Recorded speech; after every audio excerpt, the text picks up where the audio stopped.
بسم اللہ الرحمن الرحیم وبہ نستعین وهو خیر الناصر والمعین فص حکمت فتوحیہ فی کلمت صالحیہ۔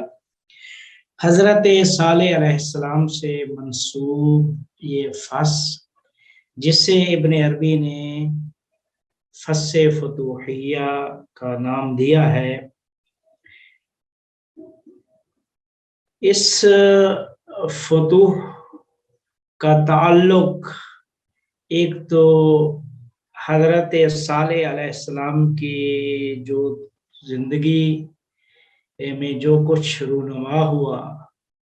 رونما ہونے والے ظاہری واقعات کے ساتھ جس طرح تعلق تھا، اسی طریقے سے بلکہ اس سے گہرا تعلق وہ انسان کی روحانیات، معنویات اور سیر و سلوک میں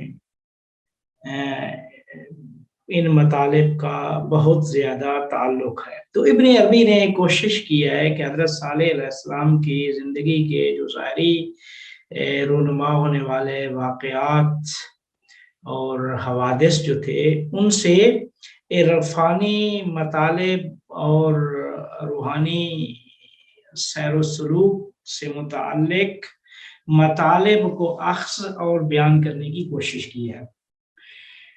تو اس میں ایک تو یہ فرمایا تھا کہ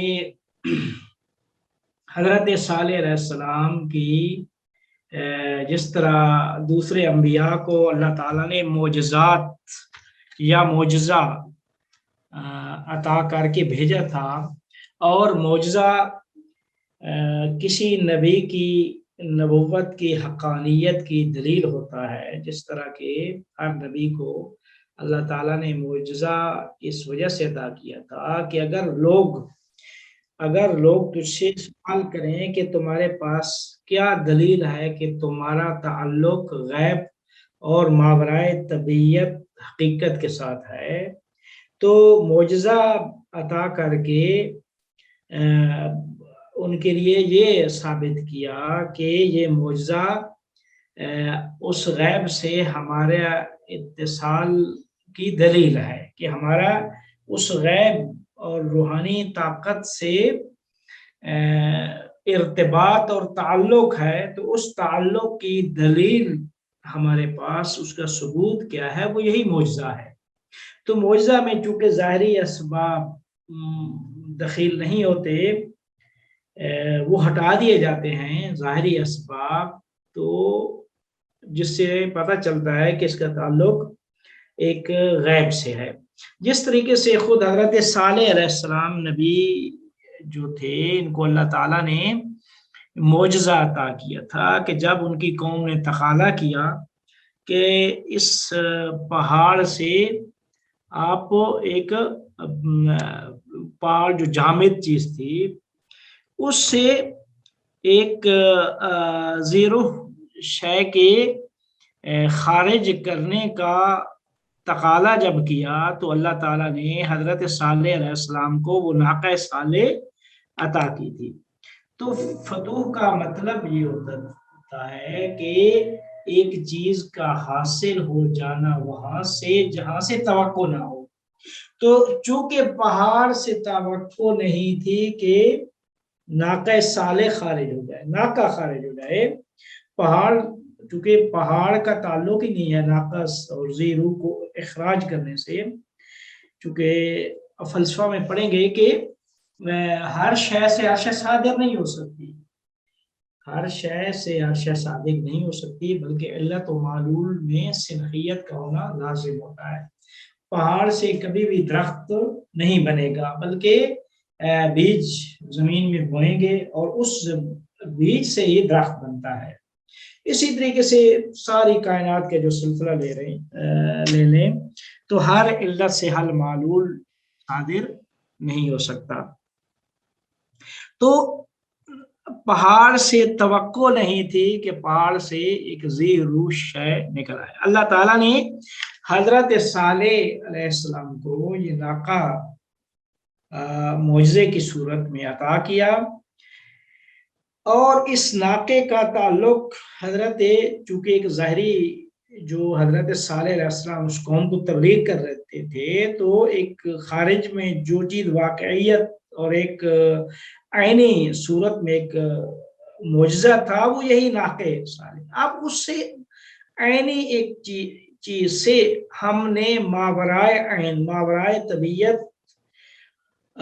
وہ مطالب جن کا تعلق روح، قلب اور ماورائے طبیعت سے ہو، ان مطالب کو اخذ کرنا ہے یا ان مطالب کو نکالنا ہے۔ تو ان مطالب کب نکلتے ہیں؟ کہ جب انسان کشف شعور کے اس مرحلے پر فاعل ہو کہ جہاں جا کر وہ معانی، وہ مطالب اخذ کر سکے۔ تو اب جہاں یہ مطلب اخذ کیا ابن عربی نے ظاہری ناقہ صالح کا ایک خارج ہونا ان سے، وہاں یہ بھی بتایا کہ یہ فتوح قلب، یہ سیر و سلوک کے راہی وہ عارف کے لیے فتوح کا ایک بہت بڑا باب اور چیپٹر جو ہے وہ ایجاد کر دیا۔ تو پچھلے نشست میں ہم نے فتح کے متعلق گفتگو کی تھی کہ فتح کی جمع ہے۔ تو ہم نے 3 قسمیں، 3 مرتبے بیان کیے تھے کہ فتح قریب، فتح مبین اور فتح مطلق۔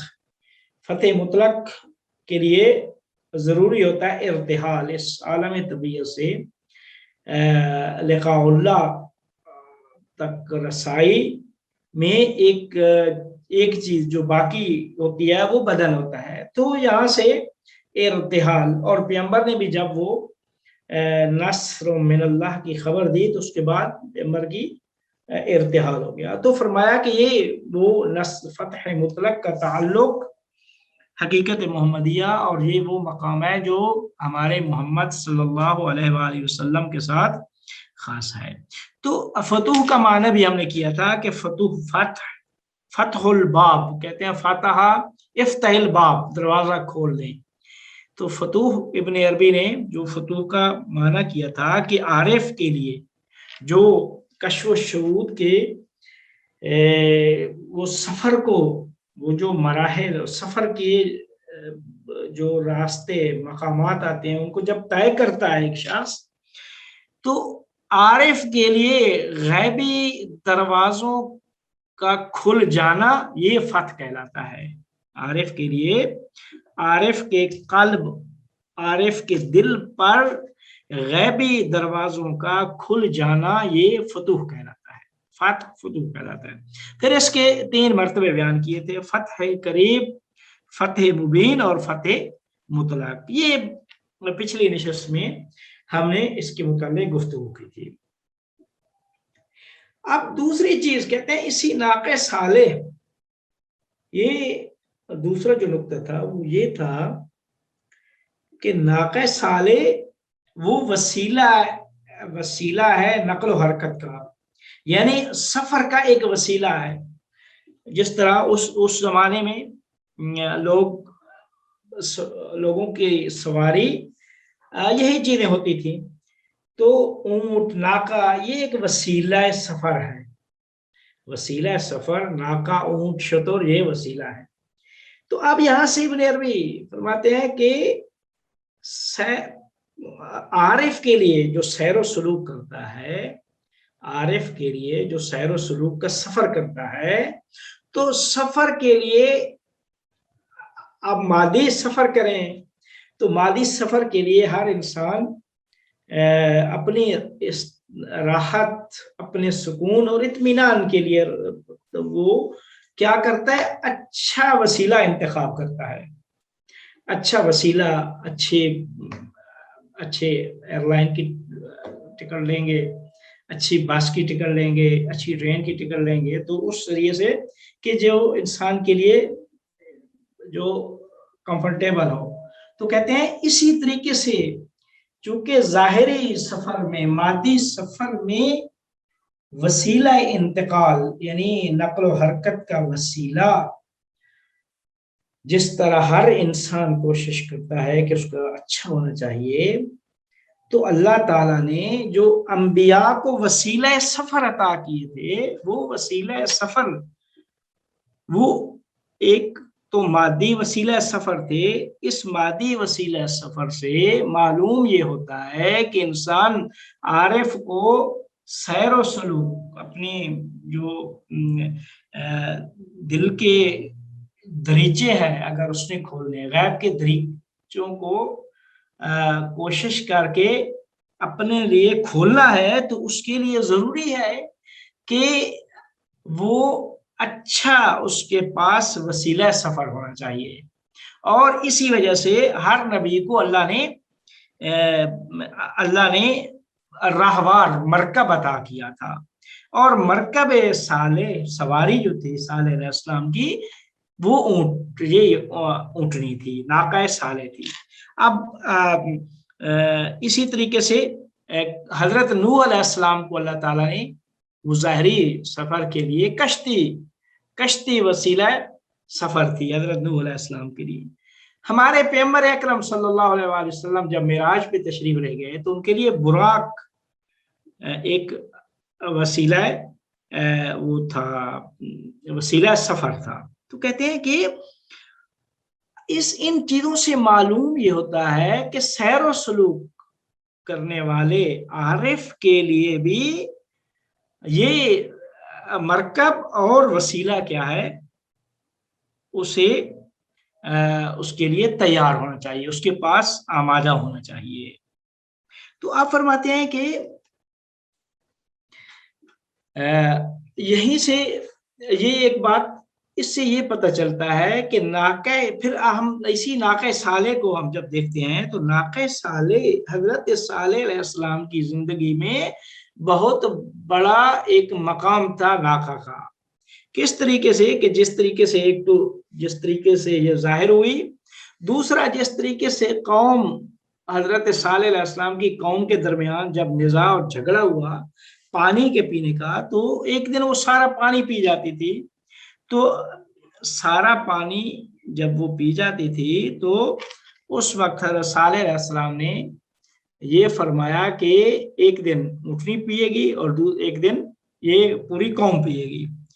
تو بہرحال یہ کیا کہتے ہیں، یہ ایک مسئلہ تھا کہ ناقہ صالح کا ہونا، پھر وہ پینے کے مقام پانی کا پینا، اور وہ جو پینے کے مقام پہ جو جھگڑا ہوا، یہ یعنی 3-4 چیزیں جو ظاہری تھیں ان کو دیکھیں تو یہیں سے کیا کہتے ہیں، ابن عربی فرماتے ہیں کہ وسیلہ سفر عارف کے لیے وسیلہ سفر کے ساتھ ساتھ یہ ہے کہ اس نے یہ سفر کہاں سے شروع کرنا ہے اور کہاں تک لے جانا ہے اور کس کے ساتھ یہ سفر کو مختص قرار دینا ہے. یہ ساری کی ساری چیزیں عارف نے اپنے اس سفر میں طے کرنی ہے. تو اب اس سفر میں عارف اس روحانی سفر میں یہ ساری چیزیں تیار کر کے جب یہ سفر کرنا ہے، روحانی اور عرفانی سفر کرنا ہے، تو اب اس روحانی سفر کے لیے کیا کہتے ہیں، خود ہم عرفاء صوفیاء ان کی عملی زندگی میں بھی دیکھتے ہیں، اور ویسے بھی عرفانی عملی میں جس چیز کی سفارش کی گئی ہے کہ وہ استاد کا ہونا، عرفانی عملی میں استاد کا ہونا ضروری ہے. اب یہ استاد ہی ہے جو اسے اس پورے سفر میں وہ بتا سکتا ہے کہ یہ سفر کہاں سے شروع کرنا ہے، اس سفر کا مبدا اور منتہا یعنی وہ آخر وہ کیا ہے، اور درمیان میں کیا کیا چیزیں اس سفر کو طے کرنے کے لیے کیا کیا چیزیں چاہیے اور کن کن چیزوں سے رکنا ہے. یہ ساری کی چیزیں جو عرفانی عملی میں وہ درجات، وہ مقامات کو طے کرنے کے لیے ضروری ہے. تو ان میں ایک چیز ابن عربی فرماتے ہیں یہ اگلے سٹیپ میں کہ وہ امتحان ہے. اب عارف کیا کرتا ہے، استاد جب عارف ایک سفر سیر و سلوک کو شروع کرتا ہے،